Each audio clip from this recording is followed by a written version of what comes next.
All right, 2023 is the year crypto will have to grow up and clean up its act. Here are the predictions regarding the future of NFTs, the Metaverse, CBDCs, and institutional investments. Now, I'm going to give you guys one of my predictions this for the year 2023. I predict that the UK and the US will roll out test nets, if not full-on releases of central bank digital currencies. It will primarily focus around, of course, government-funded programs like Medicare, tax returns, etc., kind of forcing the lower class and lower middle class and probably the middle class into participating within them. Now, we could say Canada would participate within this as well. But, they've kind of just gone down the, suicide path instead of the taking care of people medically path. Okay, jokes aside, let's get into the predictions from CoinDesk. If the year 2021 was the year of cryptocurrency, then 2022 was the year it collapsed. Millions were made and lost by crypto investors while crypto companies were built and folded. With 2023 right around the corner, one thing is clear. The roaring 20s era of 2022 crypto parties and the market's overall irrational exuberance is over. 2023 is the year crypto will have to grow up and clean up its act. Ahead, here are 5 predictions for the next year in the digital economy. Prediction number 1, natural selection of the crypto ecosystem. Now, to be completely fair, is this not completely obvious? Every single cycle for the halving cycle, after the little pump and then it dumps, what happens? You start to see all of the failed projects and failed cryptocurrency YouTubers, etc., like myself, begin to get day jobs and quit the cryptocurrency scene. Hence, of course, what we've done over here. And that is pretty much how this is going to shape up. The individuals that are not able to survive this will fall away to the wayside, and the projects that can't handle the pressure will completely fold. And another thing that's going to happen, obviously, as we see it, is big, large cryptocurrency miners are even beginning to fold. We're going to be talking about that here in a little bit as well. But if you didn't have a good cash flow plan for the bear market in cryptocurrency, well, obviously you're going to get flushed out of the system pretty hard. Natural selection of the digital asset ecosystem will be a powerful force in 2023, and that's a positive development. The good companies will get stronger and the bad ones will fade away or be restructured, leaving a better positioned market for the future. And I do agree with that. We are already seeing Darwinism sweep through the market with only the well-managed, well-intended companies surviving. While there will be more shoes to drop as we head into 2023, this process is needed and very healthy for the future growth of the digital assets ecosystem. And I agree with that as well. The reshaping and rebuilding of the industry's reputation and the way it does business will continue to be driven by institutional investors, requiring more controls, risk management, transparency, and reality checks. I completely disagree with this. To the point to where I think the viability of cryptocurrency will lean in complete opposition to institutional investors, complete opposition to your standard traditional financial markets, etc., as we start to see the collapse of fiat systems, starting with, of course, the weakening of the US dollar, which we'll be talking about in the after party. So make sure that you are headed on over to that through the linked chat, because we're going to be talking about basically the weakening of the US dollar as it compares for a reserve currency, and that is going to be what happens. And the reserve currency will shift into either something that is run by large centralized nation states working together, such as Saudi Arabia, Russia, Britain, sure, China, all of those, right? Or we'll end up in a position where individuals start opting out of this particular system. And I think that institutional investors will push money into cryptocurrency in general, but that is not the reason why we are sitting here today talking about Bitcoin in a bear market still. We're sitting here because we are interested in the principles and the fundamentals surrounding Bitcoin and what it provides to the individual, not what it provides to institutional investors. While we're on the subject of institutional investors, they go on to say, firms like SoftBank, Sequoia, and Temasek, just to name a few, have some sobering up to do as well. This maturation and sobering up process will weed some of the fraud, incompetence, and lack of experience out of the industry, and that's a good thing. The companies left standing will be stronger for it, and the industry will be better positioned to begin thriving once again. Prediction number 2. Regulation everywhere but here. And that says the US, right? So this is interesting.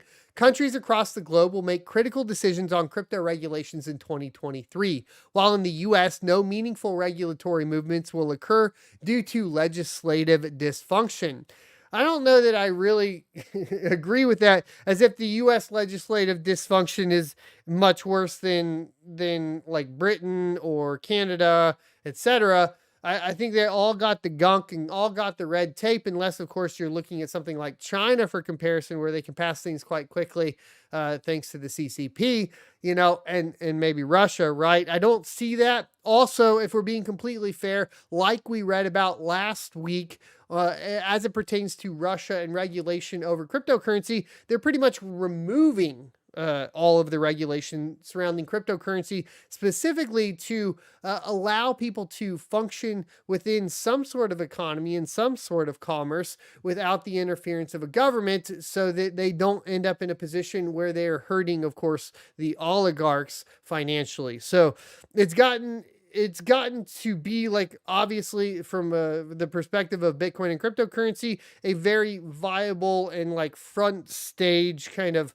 movement for international exchange, right? And that is going to be obviously to a certain extent aimed at bypassing, of course, things like sanctions. And we'll just have to see how that plays out at the end of the day. One thing we know for certain that will happen, they say on CoinDesk article, or continue on, is in 2023, as it relates to crypto regulation in the US, is infighting, and lots of it. From the Securities and Exchange Commission and the Commodity Futures Trading Commission to the Democrats and the Republicans, and let's not forget the DeFi versus the traditional finance crew, 2023 will be as entertaining as WWE, so grab the popcorn. However, no one benefits from stalemates, from unresolved power struggles, and this coming year won't be any different in the digital economy. While one would like to hold out hope that a new Congress can accomplish meaningful crypto legislation, the likelihood of it happening is as high as Sam Bankman-Fried keeping his Bahamian penthouse. Whoa! I'm getting tongue-tied there on that one. But while the US squabbles and debates, countries around the world are making progress, and 2023 should see many of these regulatory regimes take shape. The European Union is taking a massive step early in 2023 to vote and implement the Markets in Crypto Asset Regulation, which lays out a framework to regulate both the issuance of cryptocurrencies and assets and transactions, i.e. trading, investments, and payments. Specifically, the MICA or MiCA bill contains several provisions regulators say are necessary to, quote, rein in the wild west of the crypto world. Meanwhile, Asian regulators are each taking on crypto guardrails differently. Hong Kong's goal for 2023 is to increase retail access to crypto, which requires a specific regulatory strategy to support those objectives. In sharp contrast, nearby Singapore has signaled that it will tighten regulations after big losses this year for investors, while South Korea, still dealing with the aftermath of the collapse of Terra, will focus solely on enforcement. On the other hand, India, somewhat uniquely in the region, is using tax policy to drive behavior. Basically, yeah, if you're in India, good freaking luck getting your money out of crypto before it's just absolutely drained by the government. It is a dang tragedy. It is pure theft and it's pure thievery. It's mob rule, and I know to a certain extent, all nation states are the same, right? It's the we make the rules to get ourselves more money game. That is what it is. Politicians offer no real world actual skill sets that provide some sort of value to the society. All they do is structure rules in a manner which enriches their pockets and burdens the people with actual skill. The glitz and glamour of the metaverse and non-fungible tokens may be tarnishing, but the practical, versatile, and inevitable uses for both will be much clearer in 2023. The recent narrative about the metaverse's demise, partly based on Meta Platform's dismal financial outlook, are premature. The same way the exuberance about its immediate relevance and market adoption a year ago was. I don't really actually like, even when I completely disagree with this narrative from CoinDesk in general. So, first of all, from the very, very beginning, I considered the metaverse to be something that no one really wanted to participate in. Why is that? Well, I'm a gamer by heart. Like, I grew up gaming. I played video games all the way up until this very day. I've started out playing video games on PC, and I continue to play video games on PC almost on a daily basis, if I can get to it, right? And there has never been a time in the metaverse where I was like, oh, that looks like a cool game. Just never. That's not a thing that happens, right? And why is it? Because most of them are cash grabs that are really poorly done, right? This is really actually no different than the entire gaming industry as a whole, as it continued to fall down that deep, deep, dark hole of money-grubbing microtransactions that destroyed an entire industry and moved into the mobile sector, which destroyed it even more. And then you want to add blockchain to it. No, thank you. No, thank you. I don't want it as a gamer, so I didn't see this taking off in the first place. And there's no good products to back it up. That's the plain fact of the matter. Is there potential for this in the future to provide some sort of digital rights over games? Right? This is where I could see it working, but that would align more along the NFT process, not actual metaverse within the game world type thing. But NFTs I could see giving some sort of digital right access to video games that would be important, because as we see with digital rights access across the board, if you purchase something like, let's say, on the Amazon web store or even on Steam, if Steam decides that they are no longer going to hold that game within the download library, well, tough crap. You don't get access to your games anymore. So if you could do some sort of P2P file sharing system that validated your ownership of that particular title on the blockchain, then I'm all for that. But if you want me to pretend that the metaverse is fun or interesting, no, it's not going to happen. I'm sorry. No one should be looking at Meta and the overall building of the metaverse infrastructure as a 2023 or 2024 project. I agree. The truth is, the metaverse is inevitable. I don't know that I agree with that, but let's continue on. I suppose in a world where you have essentially Ready Player One, inevitability, I guess, right? Does that mean that it will be fun? I don't know, right? It's an odd thing to really think about, but do you really have fun playing a majority of those games with microtransactions in them? Or does it just become like a dopamine rush? With that said, 2023 will mark the beginning of how we perceive metaverse experiences. New use cases in enterprise, healthcare, education, and more will bring practical utility of smaller doses of the metaverse to our collective attention, even in our daily lives. Advances in identity technology, along with AR/VR devices like Apple's XR project, will come into focus as well in 2023. The same is true about NFTs. See, here's the problem that they have, and this is the problem I think that the metaverse always has, because I even did it, right? We're talking about the metaverse. I shift into real world applications for NFTs. They start to talk about the metaverse. They say, oh, the metaverse is relevant, but they shift into technologies surrounding NFTs. It's not the metaverse that we care about. It's digital rights management that we care about. Once again, it's not the metaverse or any particular metaverse that we care about. It's digital rights management that we care about, right? A peer-to-peer removal of a third party managing your digital rights or your ownership over digital items that is relevant in this discussion. Nothing else really is at this point. We need to figure that piece of the puzzle out. And I think that's the real big one here in the near future that needs to get solved, that will also obviously push the adoption of cryptocurrency further, right?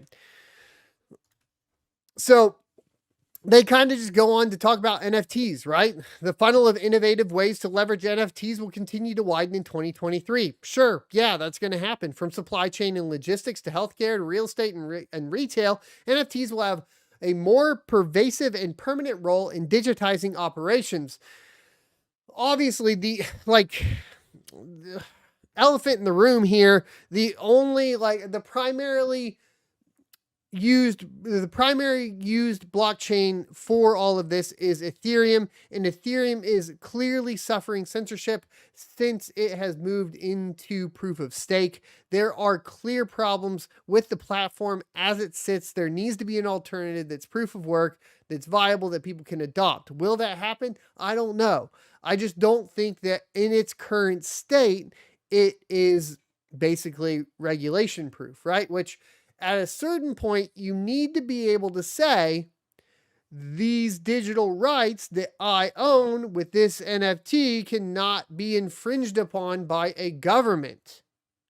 If you don't have that in place, if you don't have something that stops government infringement over private property, over private digital property, then it's useless. It's useless at that point, all right?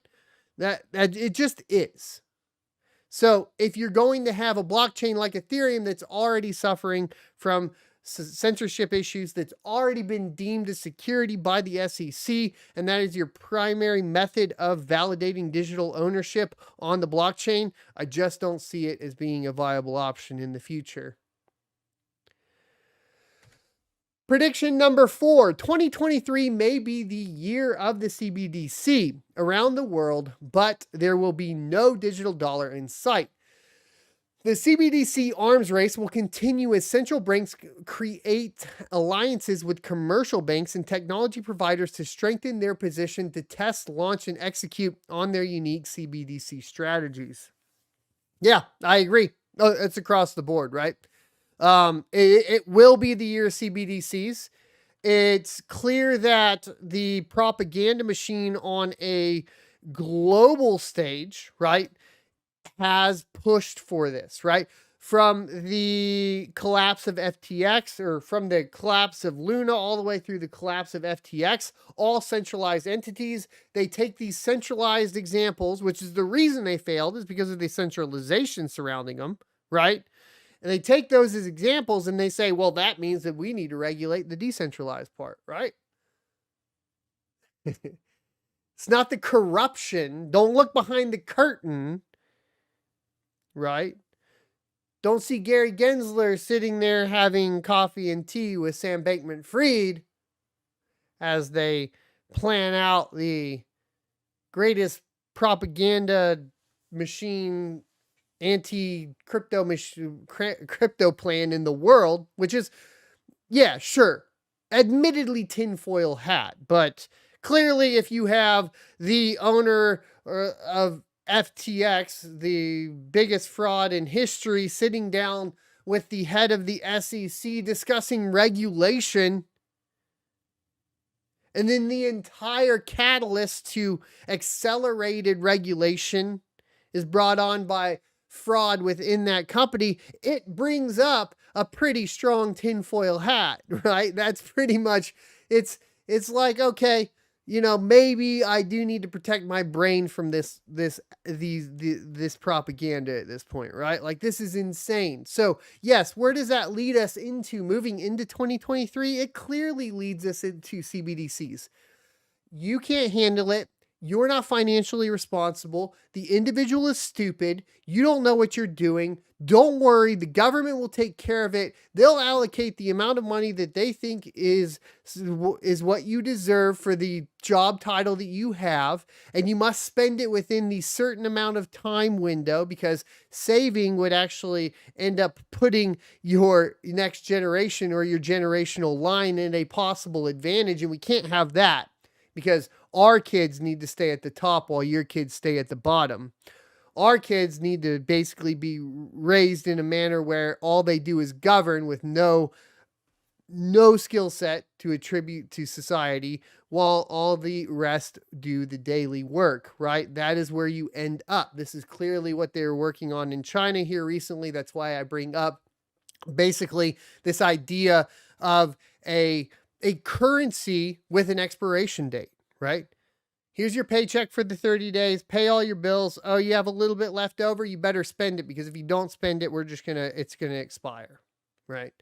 This is also a way that you spur on an economy and allow yourself to continue to print your way out of your own debt, while burdening the public with continuing to generate this sort of machine of like the economy, right? So this has been talked about before as a possible solution to inflation, right?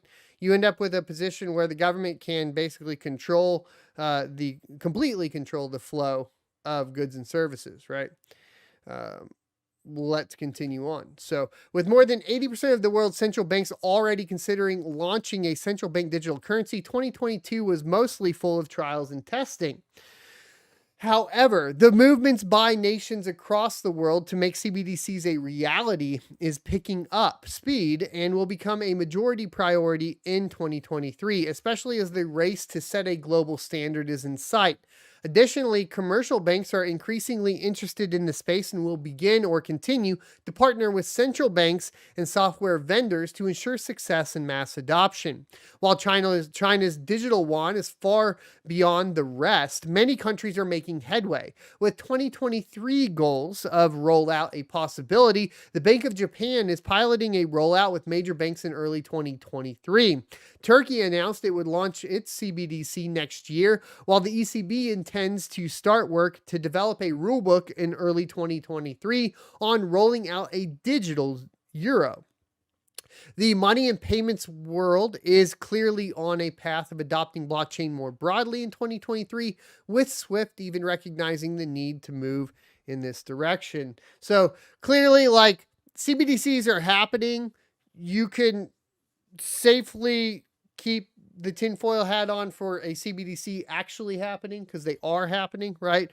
I do hear a lot still in the day-to-day grind talking to normal people. I'll be like, yeah, these CBDCs, they got rolled out like they have rolled out in China. It's pretty crazy. The UK is talking about it now, and people are like, it'll never happen. I'm like, it's weird to hear people say it'll never happen when it's clearly happening in front of their eyes, right?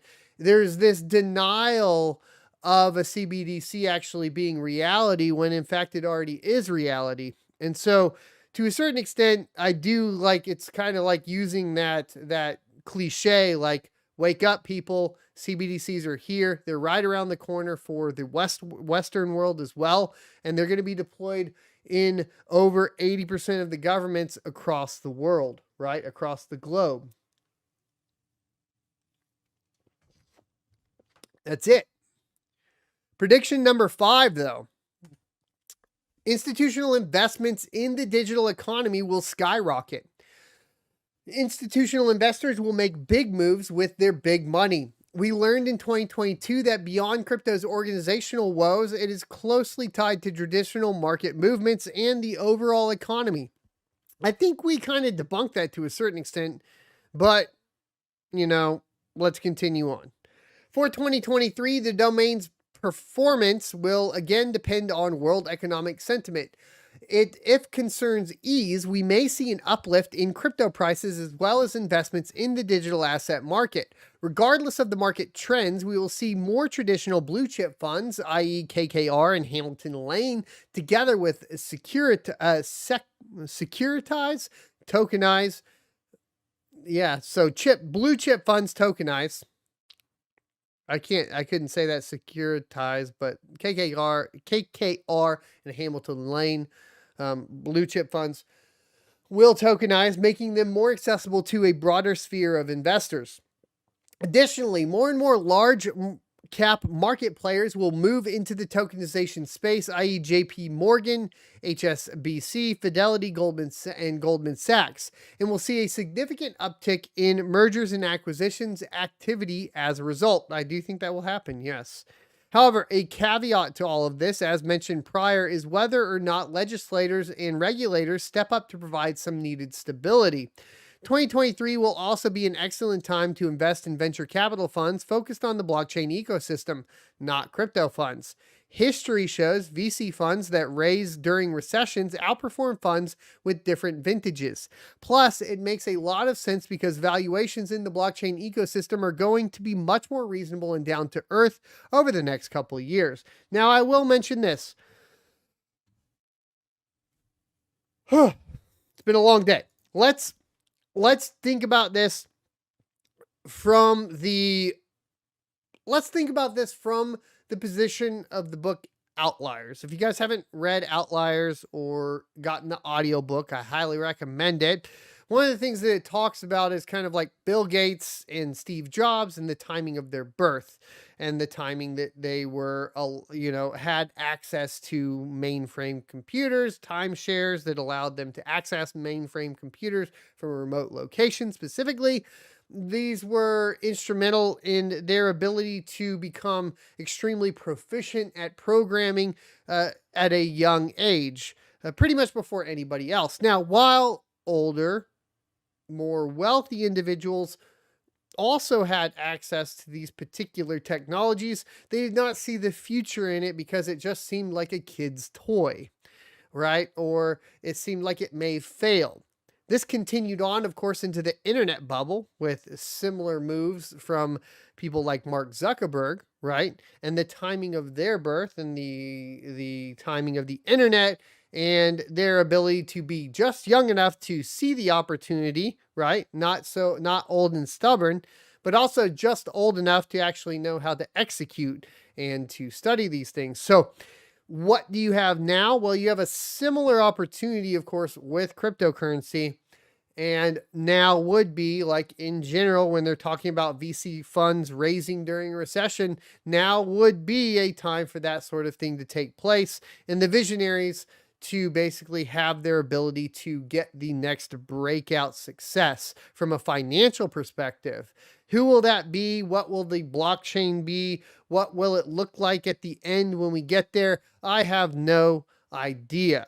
Like I said before, I do see two distinct paths right now, and I'm not sure which one the world's going to take, right? We have the move towards essentially complete centralization, where you have basically federal governments themselves controlling the entire currency and cutting out banks, meaning essentially it's just completely centralized, or we move down the path of complete decentralization.